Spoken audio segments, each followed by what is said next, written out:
Smoke. OVS. Old Virginia Smoke.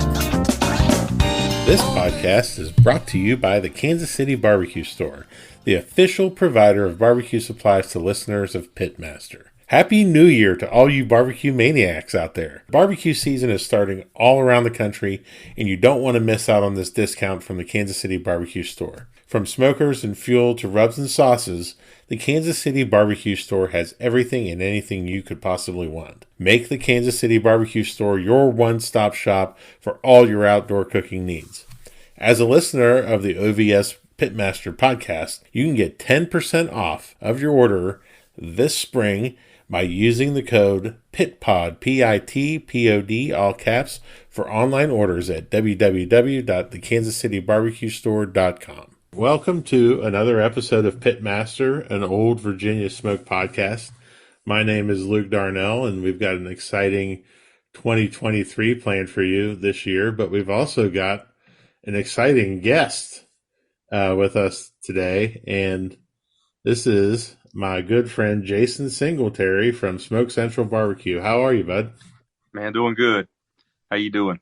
Good. I like to start with how I've met people, and I think our story is kind of funny because I really didn't know. I mean, I had heard of you, but didn't really know you. And then a couple months after my mom passed, I went down to Florida to cook Lakeland with my dad. And you were just telling me a great story about cooking with your mom or having your mom in a contest this weekend. And I went down to Lakeland and cooked with my dad, and it was a real emotional cook. And, you know, we did really well. We RGC'd, but some jackass from Smoke Central BBQ beat me. And that was you. And that turns out how we met. And Man, that was a good time. that was an awesome weekend. That weekend was kind of special for me too, because Glenn, that was one of the last cooks I got to cook with Glenn, my partner. That's right. He got killed in a car accident a couple months after that, and but that was a good weekend. We had some really good weekends right before Glenn passed away, and I don't know, man, it's just like the barbecue gods were just knew what was happening, and they let us have some good weekends. So that's for sure, and we've been friends pretty much ever since. Oh, yeah. I remember we were having a beer somewhere, and I went, "You're the guy that beat me in Lakeland." Well, you didn't use guy. You said you're the jackass that beat me in Lakeland. Like, okay, yeah. How you doing? Nah, it's been awesome, man. It's been a good friendship, no doubt. Absolutely. And of course, I knew who you were because everybody knows Luke Darnell. So, good or bad, that's probably true. But man, that was. I remember when you won or reserved that contest in Lakeland. I just remember it being very emotional. I remember seeing you there, and it was that was like say right after your mom had passed, right? Yep. So yeah, and I just I didn't know your family. I didn't know who all that was there that was with you, but I knew something was going on, and I just knew that it was an emotional time. And man, I'm a kind of softy at heart too when it comes to that. Boy, I'll shed a tear in a minute. I don't even know the guy, and I'll turn around and shed a tear. So I just anyway, I just remember that being a special time. It was funny because my dad had left because he has family down there, so he had left and went back to the hotel. Right. And he's getting his stuff ready, and he leaves, and awards are happening, and I'm texting him like, "Hey, we're doing pretty good here," and he's like, "Well, make sure you tell Bill and Sean Gillespie that I really enjoyed spending time with him." I'm like, "Okay, man, but like we got a chance to win this contest." He's like, "That's great, but just make sure you tell Bill and Sean that I had a great time." And I'm like, "Man, he just can't figure this out." He wasn't grasping the whole concept of it. And he was on a whole different planet that whole weekend. Yeah. I mean, we get down there. Yeah. And I'm like, this is what you need to do in terms of taking the boxes. Okay. He's like, "Well, do I get to try the food?" I'm like, "Yeah, but I don't really care what you think because you don't know what you're doing." But, this is what you do with the boxes. So I tell him, and all of a sudden he disappears for like 30 minutes. And I was like, he comes back. I'm like, "What are you doing?" He's like, "Man, there's so many hot girls around here. I had to go walk around. And I just kind of looked at him like, okay, that was kind of weird and out of character. Well, then it comes Uh, time. He takes the first 3 boxes. It comes time for brisket, and he goes, "Man, my feet hurt from my earlier walk around." And I'm like, "Jesus." oh boy, that's ended awesome. up, yeah, ended up being the only one he ever came to. So, Yeah, cool deal.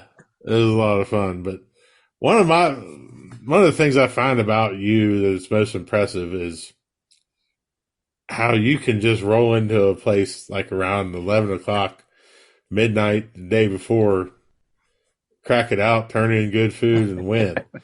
And that has to come from a certain degree of confidence. Where does that confidence come from with cooking? Yeah, I know how to cook, and I can take. I might not know how to pronounce the word of what I'm cooking, but I'll take it and make it taste good, you know.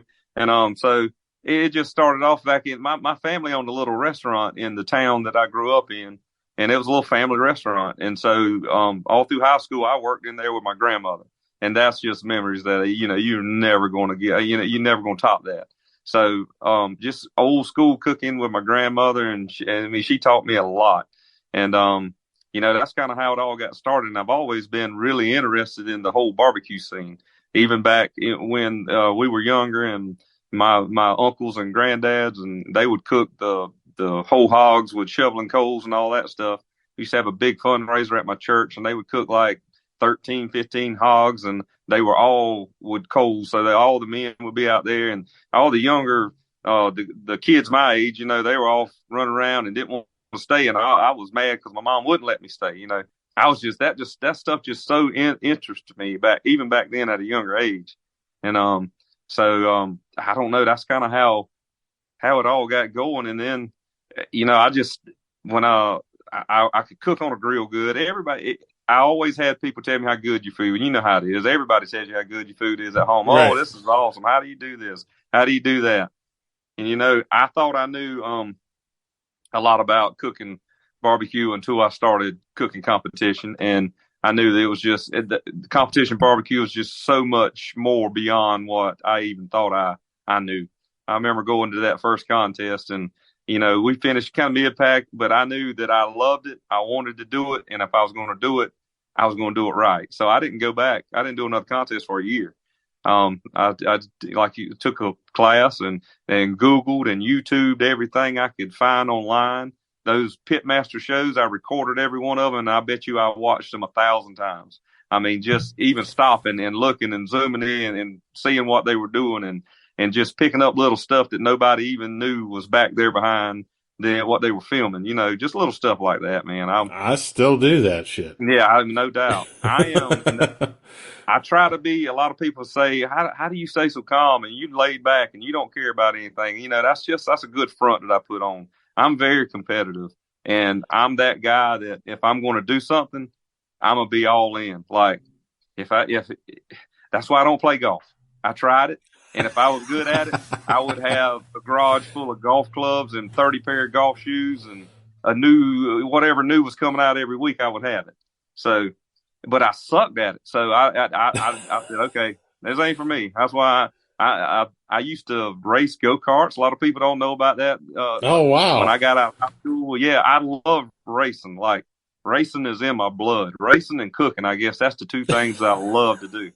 So I had some friends that was doing this go-kart thing. I was like, man, this is cool. So hell, I went and bought me a go-kart. I went out there and got my brains beat out the first couple of times till I figured out. And the same thing. I just studied and talked to people and what I need to be doing. And anyway, I figured it out, and I got really good at it. And it was the same thing that I catch in the cooking world back then.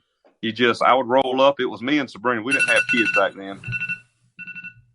Oh, that's you, I hope. Okay, that ain't me. So it was me and Sabrina. We didn't have kids back then. So I was got into this racing thing pretty big. And I didn't have all the nicer stuff that some of my friends and some of the people that I met in the racing world had.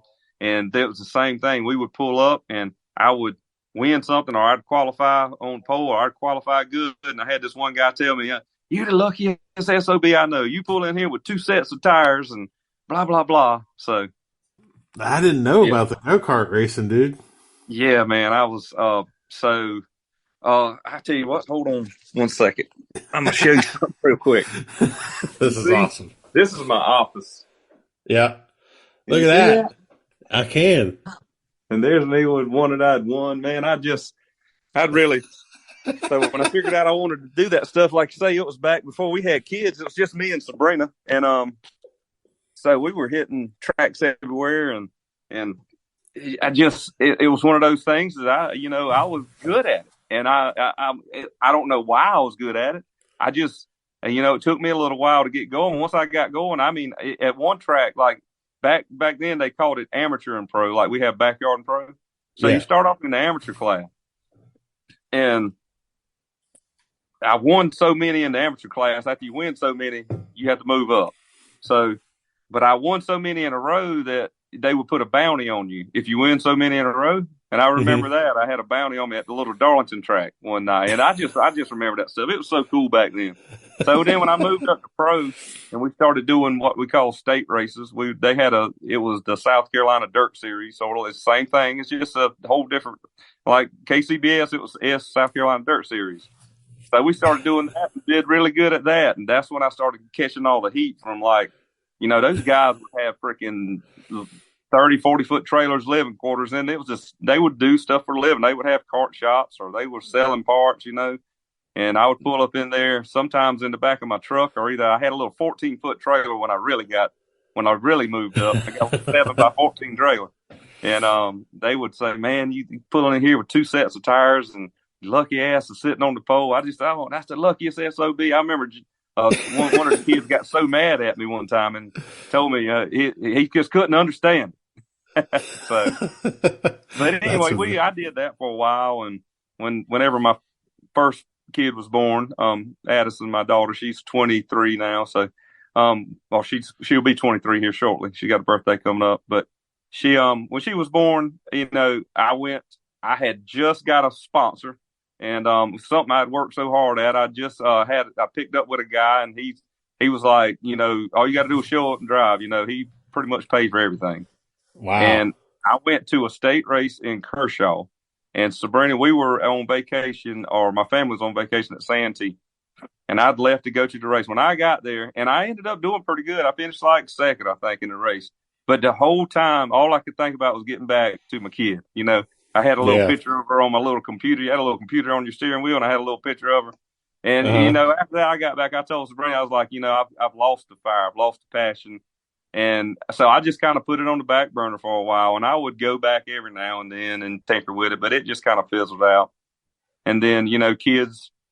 And I had my second kid, my son, Aiden, he's 19 now. And so when he was old enough he would drag a bat around everywhere he went, loved baseball. So he got old enough. I coached him all the way through T-ball up to he started playing high school ball. And right before high school ball started, he wanted to try the travel ball stuff. So same thing, man, competitive. I was like, All the way in, right? oh boy! So me and a buddy of mine, we got together, put together this little travel ball team. Got our teeth kicked in a couple of times, so we pumped the brakes. That's all. We got to recruit. So we got out. We started doing some recruiting. Actually, we got picked up. We were trying to recruit a little team and got picked up with some guys from a neighboring town, and they had already had a good little team that had split. So we got in with those guys, and I'm telling you, then we started hitting it, and we were just very competitive through that. So I coached my son in travel ball all the way up through he started playing high school, and that's when we quit the travel ball, and that's when I started cooking. I Wow. couldn't do it until he got through with that because we were going every weekend playing ball, and I Right. knew I wanted to try it when those Pitmaster shows would come out. So I said I found my first contest online in Myrtle Beach, South Carolina, and that's where I went. So Wow. That's awesome, man. That's a great story. I had no idea I'm more upset that you're not into golf.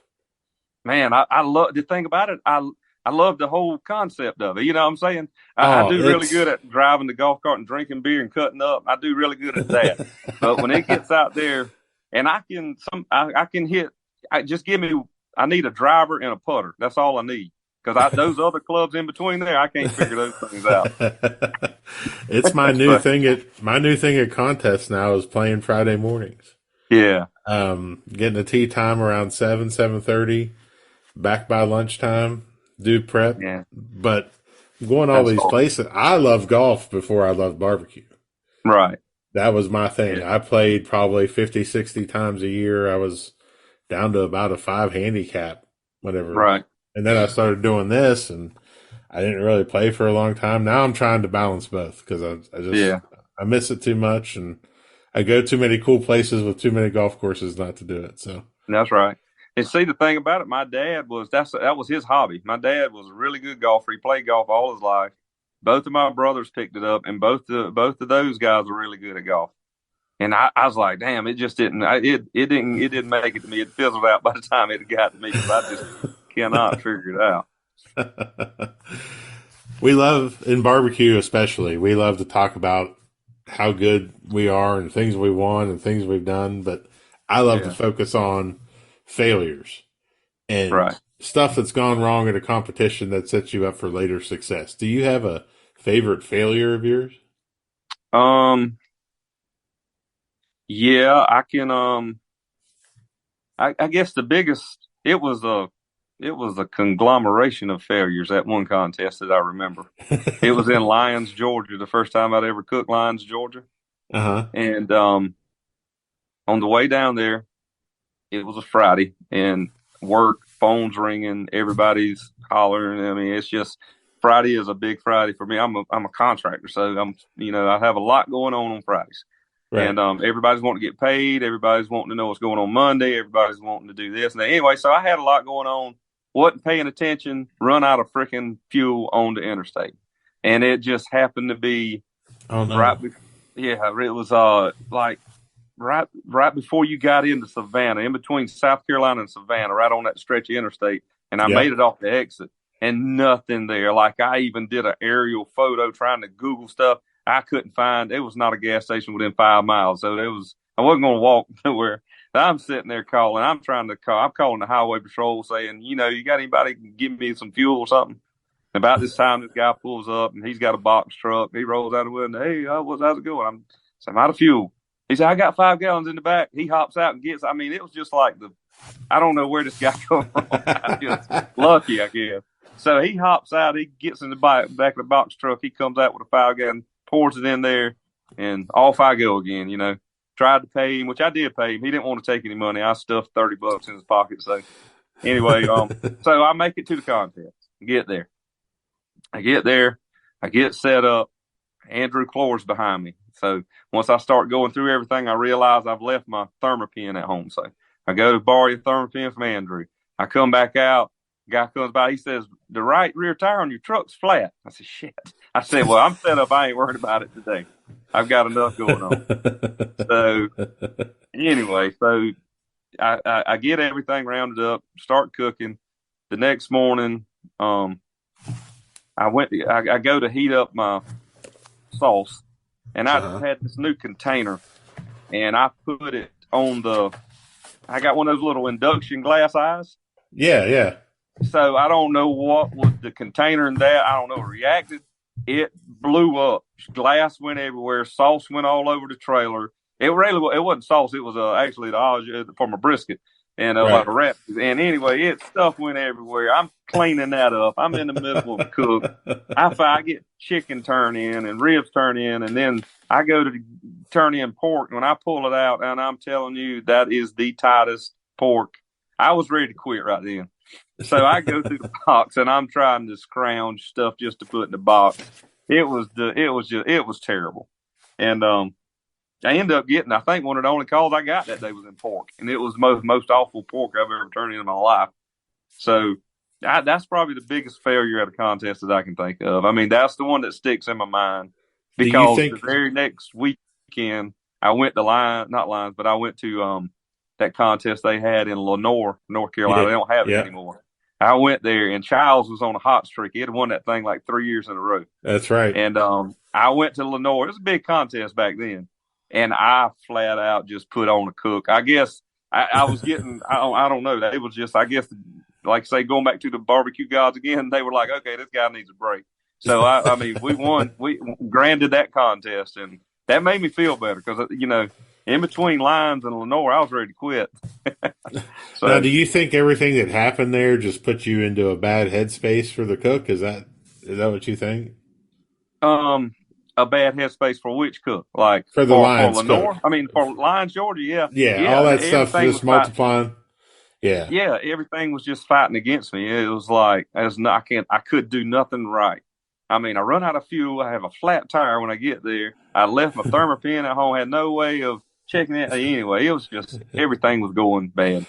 I got to And I ask didn't. about the gas, though. Yeah. Were you playing gas station roulette? Like, I could make it a little bit further.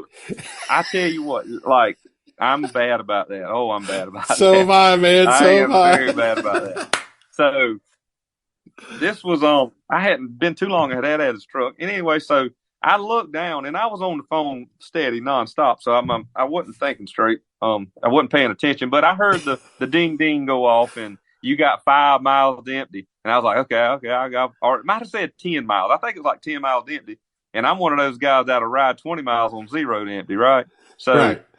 that I looked down and it said 10 miles to empty, and then it said 8, 7, and then within a mile it went to 0, and the next 10 seconds it started blah, blah, blah, blah, blah, blah. I mean, it went down that quick, and I was like, damn, that's never done that before. So yeah, I guess I was playing. So if you pull in a trailer and your car is calibrated to not pull in a trailer, yeah, it don't work good on that 0. Yeah, Kim absolutely hates when I do that. But so far, knock on wood, I've made it. Now I play the game a little bit differently with the diesel. I don't once it gets under 50, I start looking and That's right. but I had to ask that question. You know what? I might ask that question now as one of the quick fires for everybody because I think it's a fascinating question. Like, because some people are like, if it gets under half a tank, they got to stop. Right. That's the way Kim is, and I can't. I mean, that is totally not related to barbecue whatsoever, but it's funny. That ain't me. I'm gonna ride that baby till it's hollering.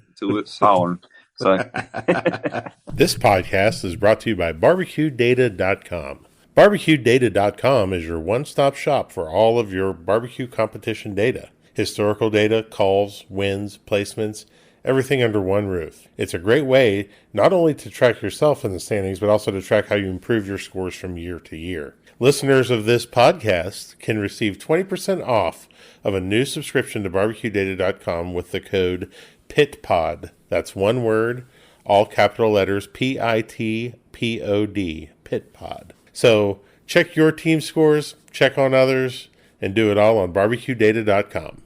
What's one of the best or most worthwhile investments that you've made in competition barbecue? let's see. I would have to say so I have certain tools that I use, like when I'm on Saturday, when I'm prepping, well, even on Friday too, because when I'm prepping my chicken and stuff. So I have these little spatulas that I have no idea where they come from. I think back when Kevin Merritt used to cook with me, I think he might have left them in my trailer.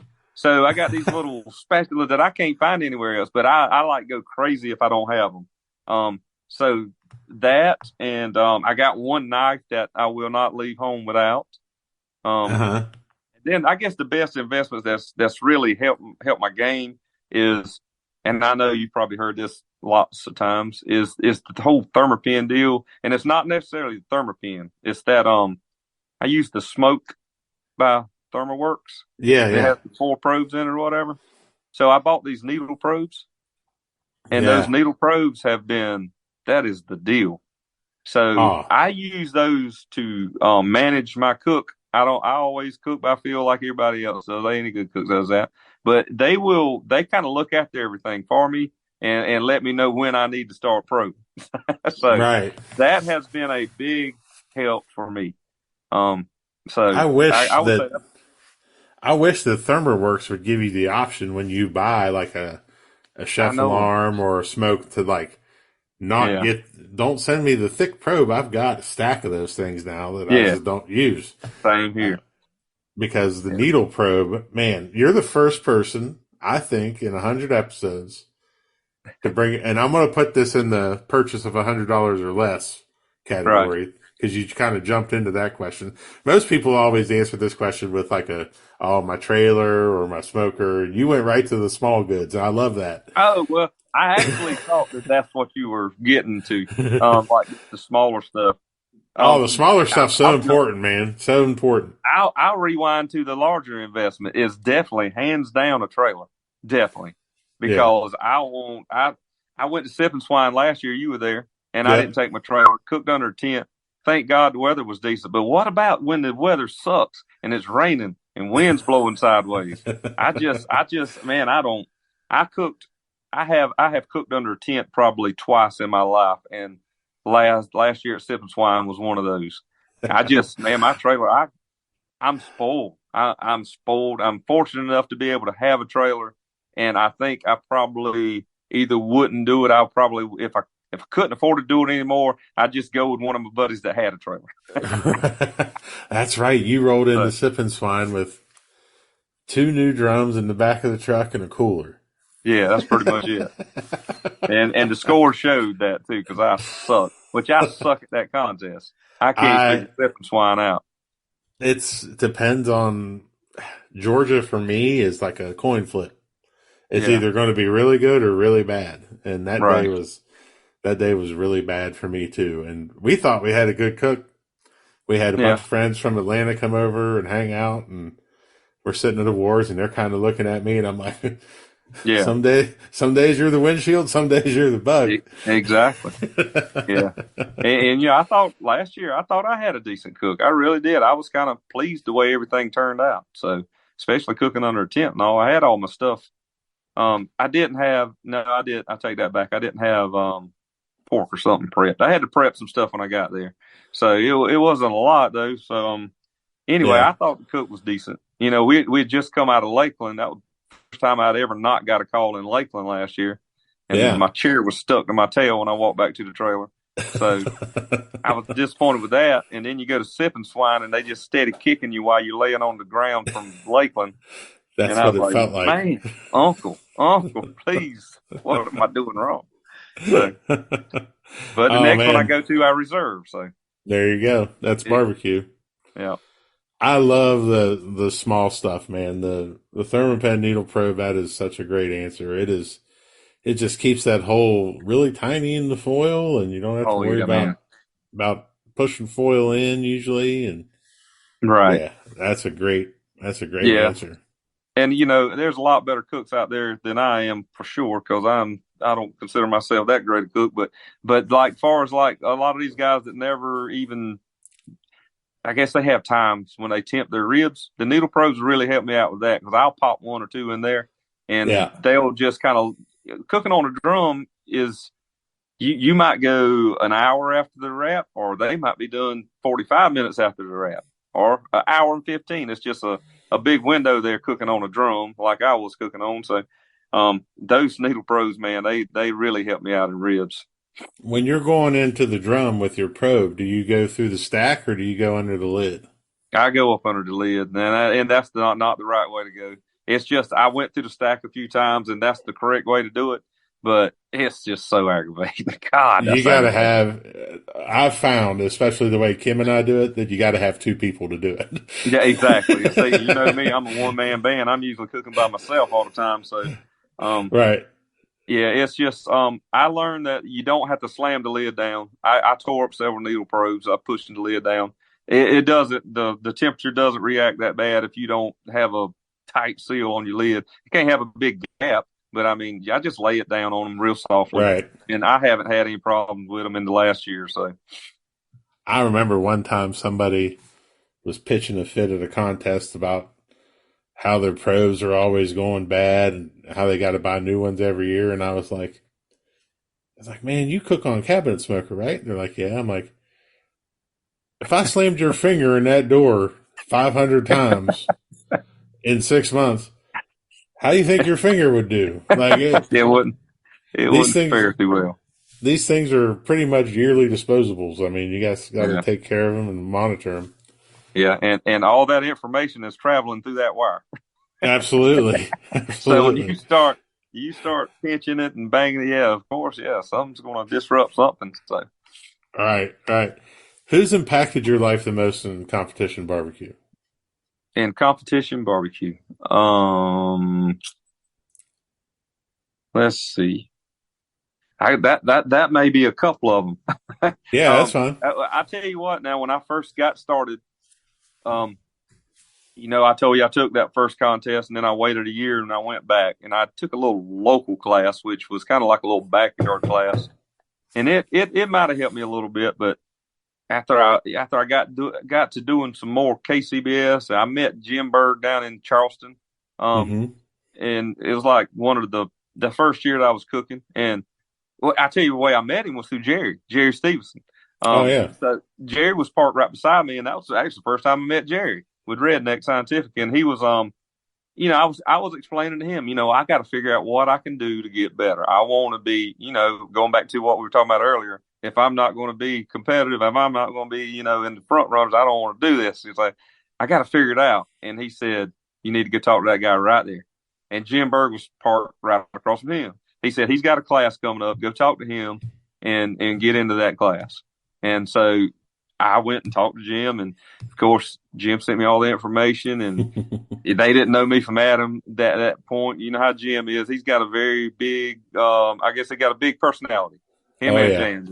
So I didn't really know how to take them to start with, I'll be honest. I signed up for the class. I went and took the class. I left there, went and did a SCBA contest, ended up winning ribs and coming in second in pork. And, it just helped me out tremendously. That class, and it's probably a lot to do with that's because that's the first class I took, but it was a really good class. He pointed me in the right direction, and he's the one that got me my first grand come that year. No, it come around the next year. We went back to that same Charleston class. I mean, that Uh-huh. Charleston contest where I had met him.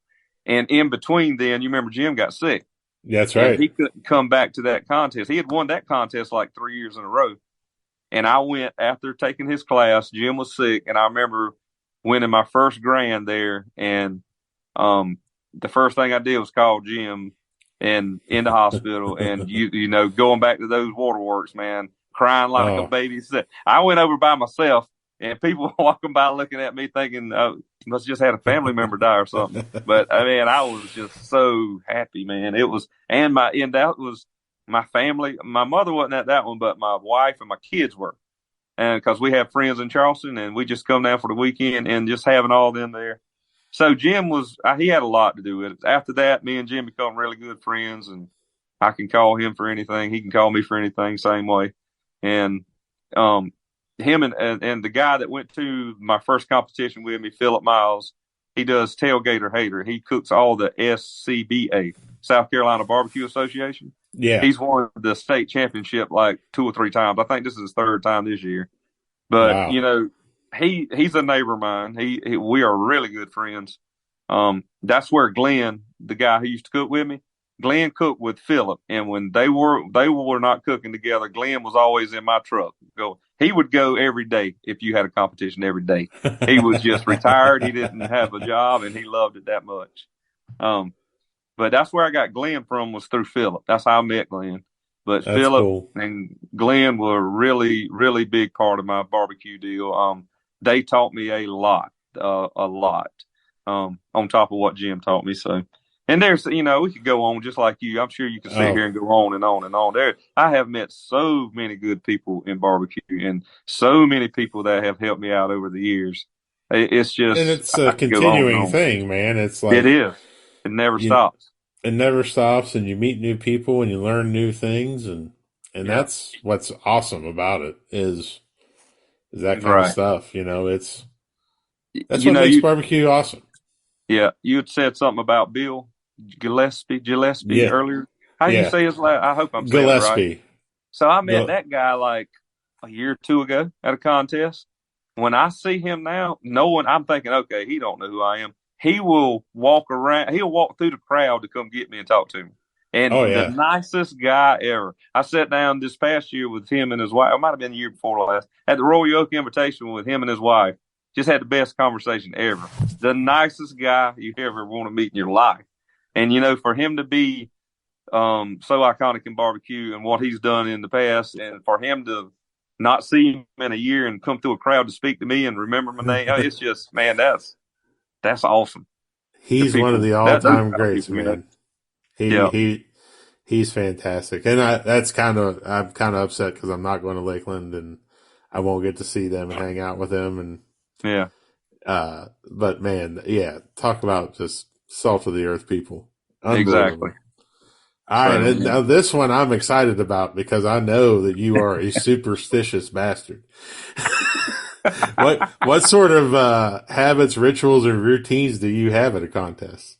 oh boy, it's not really. I'm not really that bad. Really? Yeah, it's not. I put, let's see. I do have some things, like I got a set of flip flops that I wear, and they are so wore out. I'm scared to wear them too many times, so I'll take them and wear other flip flops until it comes time to go to wars, and I'll put those on. I do have those. It's just those flip flops have seen a lot of trophies and money. And that thing. Let's see. I got a shirt that I like to wear. As far as like cooking and stuff, there's a certain way that I put my chicken on like when I lay my chicken out on the pizza, it has to be a certain way. Has nothing to do with the way it cooks, but and I guess that's why I cook so good when I'm by myself. If I have somebody else doing it, I have to go behind them and redo it and straighten it up. And Right. I don't know. It's just little things like that. I'm not really superstitious. I guess I am with the flip flop stuff. I guess that goes back to superstitious, but nothing really. No, nothing. Nothing crazy? Nothing crazy. You listen to music when you cook? Yeah. Oh yeah, absolutely. And I got so I'm a big Chris Stapleton guy. I love his music. I never knew I was a bluegrass guy until I started listening to oh God, my mind's going blank. But anyway, I can't think his name. I'm getting old, man. I'm starting to lose it. But Tyler Childers. So Tyler Childers. So when that guy come on the scene, man, I love his music. And so that kind of stuff, I listen to that all the way through brisket turn in. So when brisket turn in, I change it to what's called barbecue hip hop radio, or what they call it on Pandora. It has all the old school rap music back when I was coming through in the 90s. And so that's what I listen to from brisket on. So I kind of, I have that little ritual. The first three turn ins are on Chris Stapleton radio, and then it goes to the hip hop radio. Oh wow! Well, I can't argue with that. That's good. We've got playlists for each meat. Right. It's the same 6 songs every time we do chicken. See, and I haven't gotten that bad. I keep telling myself I'm going to make me a play because I hear all these songs I like, and I'm like, I need to make like a playlist. But I don't. I'm a Pandora guy. I put it on Pandora and let it roll. Yeah, there's something to be said for that too. You can discover some new shit that way, which always works out. When you're doing your week before a competition, is your week the same? Do you try and do things on the same days? Chicken's always on Wednesday. Always. Yeah. Always on Wednesday. So I prep my chicken on Wednesdays. The rest, it really doesn't matter. I'm going to try to do everything on Wednesdays that I can, but it just all depends on work. Like sometimes I liable to not get home too late, but either way, I'm going to do chicken on Wednesdays. And Sabrina hates it when I mess the kitchen up, trimming meat. So I'm in the process now of, I built another building out behind my garage. I got another garage, and we're going to take and make one of those garages into like a kitchen, a commercial kitchen type deal. So I'm gonna move she said, I don't want anything barbecue related in this house. Like when it comes to prepping stuff, she's like, can you just please take all your barbecue? I got stuff everywhere, man. My dining room is full. I got a chest full of all my rubs and my injections and stuff. And you get to trim a chicken, it gets kind of messy, and I might miss the trash can a time or two, and she'll come in there, eat some chicken slime on the cabinet. So it's all good there. Yeah, I've basically turned my entire basement into storage and put a Yeah. big sink and a metal table down there, Oh man, and if I had a basement, that would be awesome. it just makes everything keeps happy wife, happy life, right? That's exactly right, and I cannot wait. That's what I'm working on this weekend. They just put I had put a metal building up anyway, so they just got all that done last week. So this weekend is focusing on moving everything out of one building into another and getting my kitchen ready. That's cool. So, what advice would you give to a smart young person who's about to enter the world of competition barbecue? Um, and I know the biggest thing is everybody says the whole class deal, and I think that's very important. But I'm not going to say that's the first step. I think if they want to do this thing, they need to find somebody who's done it, and talk to them. Yeah. Because I had Philip, my buddy, he was cooking before I was, but after I'd watched this stuff on TV, I knew I wanted to do it, so I went and talked to him about it. That was my first move. But now everybody I think has a bigger advantage. From what we did years ago when we first started. You got YouTube has blown up with Sure. so much information. I remember when Malcolm Reed started, and I was watching Malcolm when he started, and when How to Barbecue Right got started, when people would call me, how to do this, how to do that, I want to do that. I said, go watch How to Barbecue Right, Malcolm Reed. He will take you through it start to finish, and then he'll do a recap. And if you can't learn from that, then you probably don't need to be cooking. But there's so many things, man, on Google, and you can Google whatever, YouTube. I don't, there's a lot of information out there, so I would say definitely do that. You need to know how much it's going to cost, because you don't want to be shocked at that. But once you figure out if a new guy was coming in, once he figured out that he wanted to do it, I would definitely say go take a class, because that's going to put you on a different level. Yeah, absolutely. And I like the idea of going to find somebody to I think that would be the learn first from. thing. That's the first thing. Just go to one, be a judge, walk around, talk to Right. people. That's what we kind of did, and Yeah. it ended up working out really nice. One last question before we get into the rapid fire. Tell me about the Natty Bird. Oh man, the Natty Bird is taking off like really big.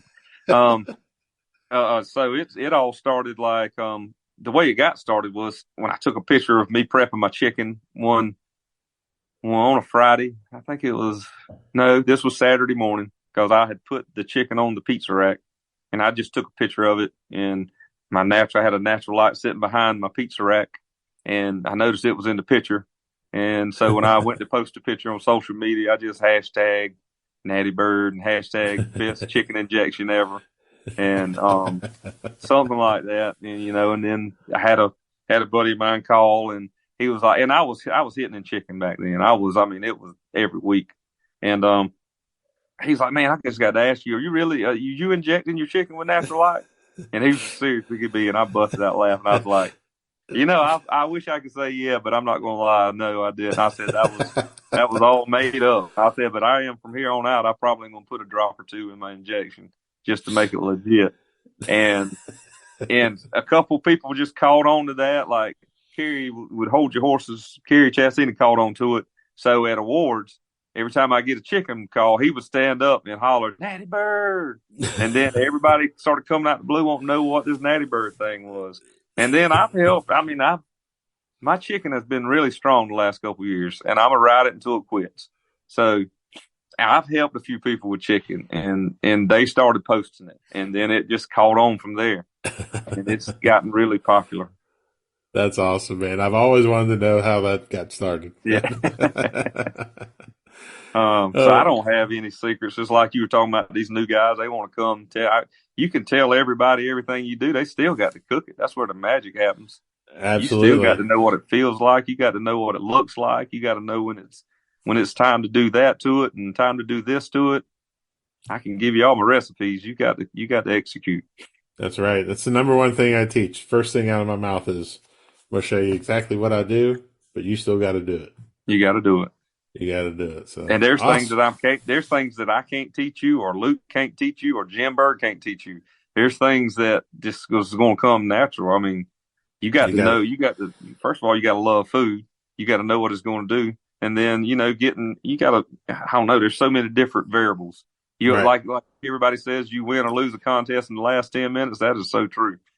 So, Absolutely. And yeah, the only way you're going to get better is cooking it 100 times. I mean, that's exactly. the only way. That's The right. only way. Awesome, man. Well, let's hit these rapid fire questions because these are my favorite. Okay. What do you see about barbecue on social media that upsets or bothers you? Um, I guess it would be I'm not a big judge bashing person. So I, I bash them to myself and to other people, but I don't want to see that on social media. I'm not a political guy, so I don't get into all the politics and all that stuff either. So I just don't be, I'm that guy. If you don't have something nice to say, just don't say it at Nope. all. There you go. Do you have a favorite pre, during, or post competition meal?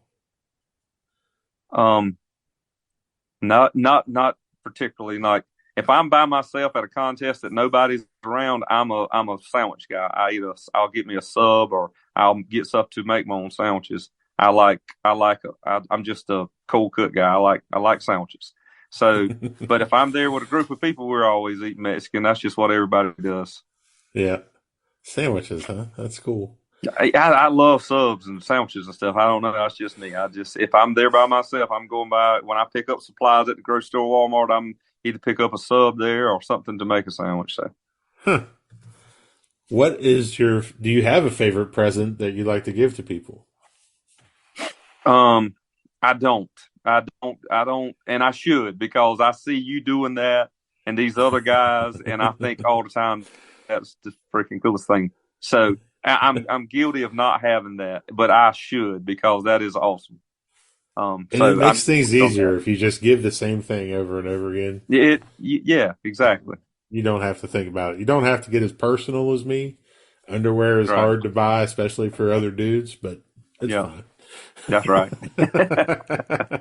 So I listened to the whole deal, your podcast with Jordan, and I don't want to take away from Rapid Fire, but that thing that he Yeah. does is awesome, man. Holy smokes. I was like, that's amazing.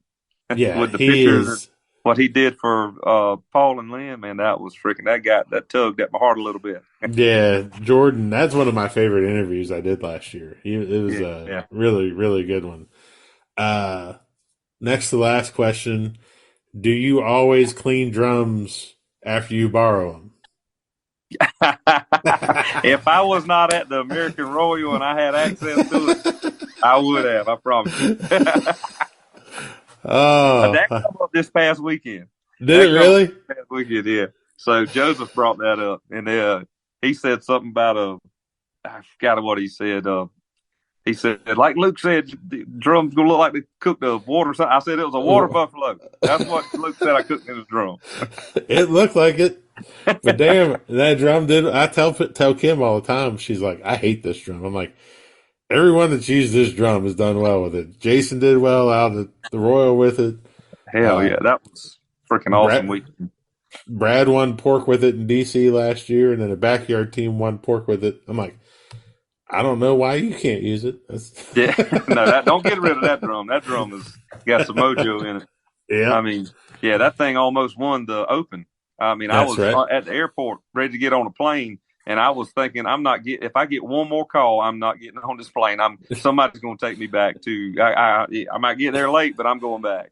I gotta get back. I think it finished eighth overall. It was like when they started counting out, I got a call in chicken, then get a call in ribs. I was like, give me a call in pork. I'm leaving. I was at the door to the airport.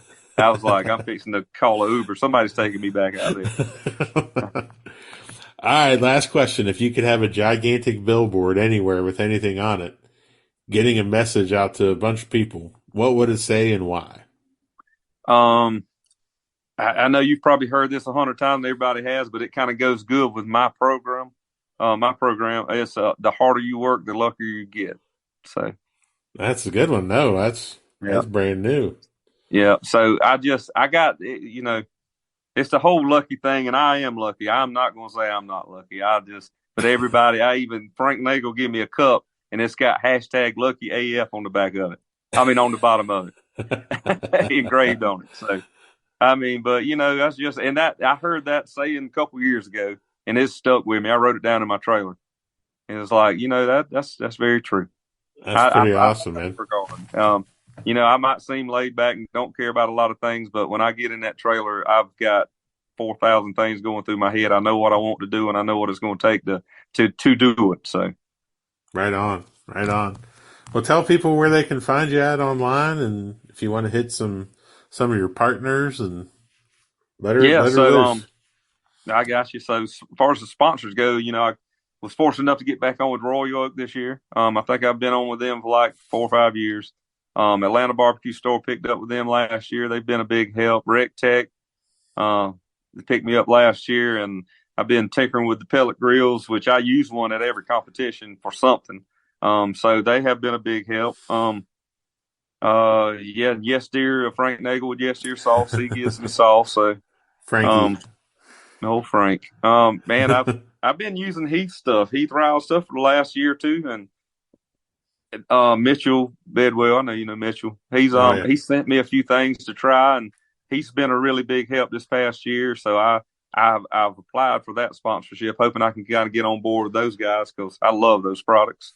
Very cool. That, and as far as like finding me on social media, it's, I'm on Facebook under Smoke Central BBQ and Jason Singletary. Same thing on Instagram. That's kind of the two platforms I've been tinkering around with. I need to do better on social media. I suck at it. Me too, man. It's forced whenever I do it. It's forced. Yeah, exactly. Me too. All right, Jay. Well, thanks a lot for being on, man. It was good talking to you. We'll see you. Yeah, man. It was awesome. Hopefully see you somewhere soon. Yeah. When you cook, when's your first? I don't know. It might not be till barbecue gives back. Oh, okay. I got you. Up here in Virginia. I don't know. We might sneak down and do one in North Carolina. We'll see. Okay. I'd love to see Somerville come back at some point. Yeah, no doubt. Me too. All right, man.